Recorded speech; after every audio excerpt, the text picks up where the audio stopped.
Welcome soldiers to a lightning fast briefing on the best tank loadouts in Battlefield 2042 across every game mode. Alright, let me jump in and specify really quick. When I say every game mode, I mean Conquest, Breakthrough, and Tank Superiority. So it's not every single game mode, but it's the ones that are mostly played with tanks. Whether you're a battle-hardened veteran or a rookie recruit, we've got the tips you need to command the battlefield with precision. Time is ticking, so let's dive straight into the action. If you're in a vehicle and you have the basic guns, they're firing on us! Like 40mm volley and the minigun, no, please don't pick the tank. In this rapid fire video, we're arming you with the ultimate loadouts for Conquest, Breakthrough, both attack and defense, and tank superiority, which comes around every so often. Our goal, to make sure you're equipped for victory no matter where you're deployed. So troops, hold on to your helmets, it's time to seize the battlefield. Let's make those tank loadouts work for you, no matter the game mode. Get ready to dominate. That was awesome. First up, we're hitting Conquest, where flag captures reign supreme. Stay locked and loaded, because we're about to conquer it all. Starting in Conquest, the loadout I like to use, let's run through it real quick. Primary weapon, I like to run the MPAD shell because it's your kind of best balance between personnel and other armor. And Conquest, you're getting into all kinds of situations. That'll be when you're surrounded by personnel and you got to hit as many shots as you can, or you're surrounded by other armor or tanks or vehicles or whatever it needs to look like, and you're gonna need a little punch through that as well. I feel like if you go with either of the other two, you're kind of cornering yourself into one market, whether it be personnel or armor. So I like to go with the MPAD because it's best all around, and Conquest gives you every scenario. Inside the secondary, it's kind of up to you. I usually run HMGs just because I'm really focusing against personnel when I'm going to my secondary weapon. Equipment slot number 1, thermal smoke package for me all the time. I like to break locks, so I usually run this pretty much on everything.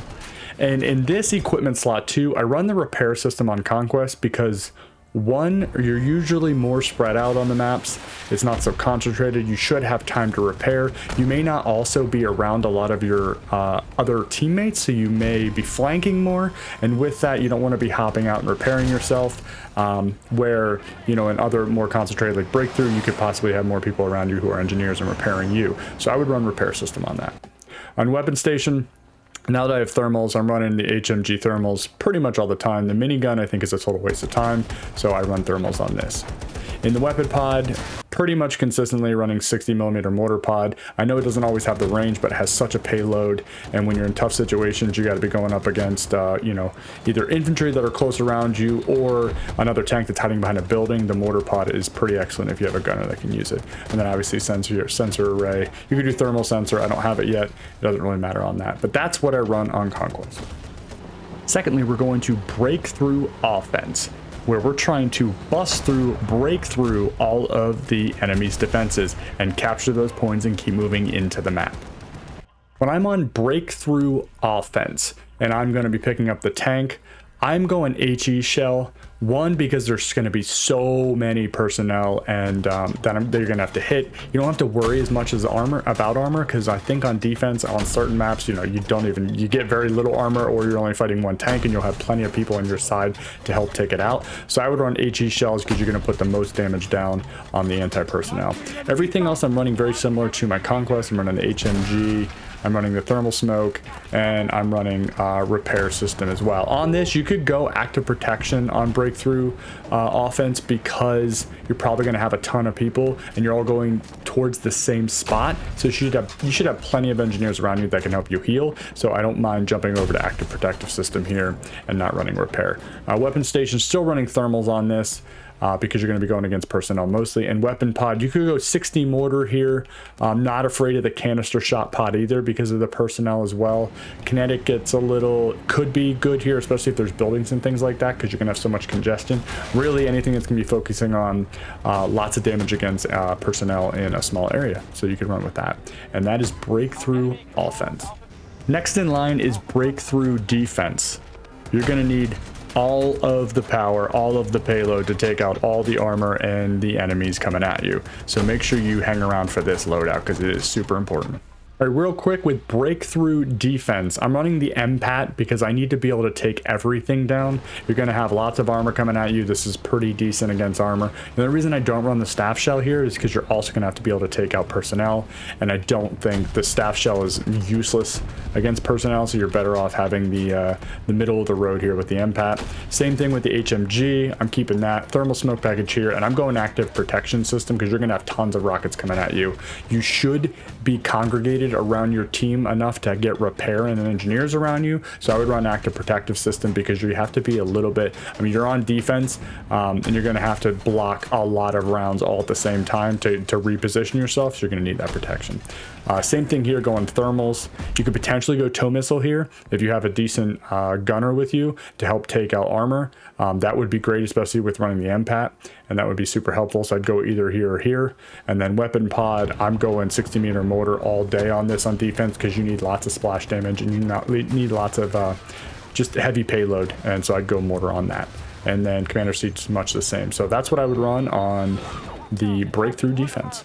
Last but certainly not least, one of my favorite game modes that only comes around every once in a while is the tank superiority. Love playing this game mode when it comes up on the portal because it's just tank on tank sniper action all day long. It is really fun, and there's a very unique loadout you want to run for this because there's not a lot of personnel you got to worry about. You're just worrying about hitting vehicles all day long.